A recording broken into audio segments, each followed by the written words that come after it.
The first issue that you list on your website is what you spent 5 years prosecuting in Prince George's County, domestic violence. How will that factor into your approach as a prosecutor, as the county's chief prosecutor now? And what do you plan on doing differently from your predecessor on that issue? You are the expert, it would appear, on domestic violence. Right, and I didn't spend the entire 5 years in domestic violence, but I recognize domestic violence as a horrible issue, not only in our community, but throughout the state and throughout the country.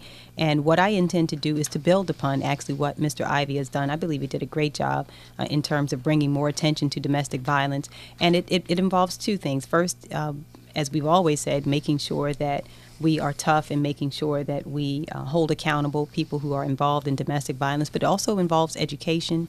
I believe that we ought to reach our young people much sooner than we have. Unfortunately, I believe we have to begin talking to them even in middle school about what healthy relationships look like. And then we have to provide places for victims of domestic violence to go to break the cycle.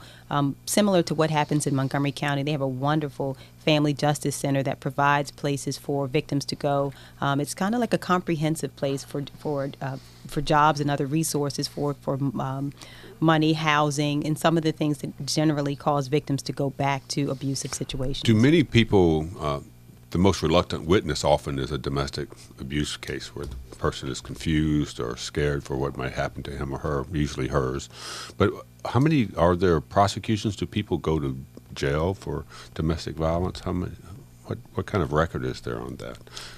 Well, when we talk about domestic violence cases, then we talk about assaults, and they're broken out in different ways. And I don't have all the numbers as to how many of the assaults in the office now are a result of domestic violence and some of the other burglaries and other things. But people, and it's principally men abusing women, I think that's generally correct. Principally. I mean, do people generally go to jail in these cases, or do they get, what happens to them?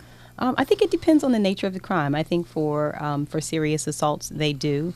I think for stalking cases, they do. It just depends on the nature of the offense. I think for violating protective orders, some do and should go to jail. And do they get anger management courses, those kinds of things? And they do. And much of that, or all of that, actually depends upon the judge in the case, because the judges are responsible. I know for the one of the sentencing biggest itself. headaches for prosecutors in domestic violence cases is when the victim changes, usually her testimony, decides not to testify against the abuser. Is there anything you can put in place knowing that often that testimony is changed under fear or threat of violence from the abuser? Is there anything that a prosecutor can put in place to make sure that those women know that they are protected?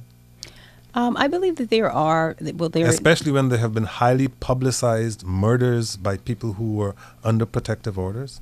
Right. Witness intimidation is an issue that's been addressed even more recently in the General Assembly, and laws have been put in place to address that.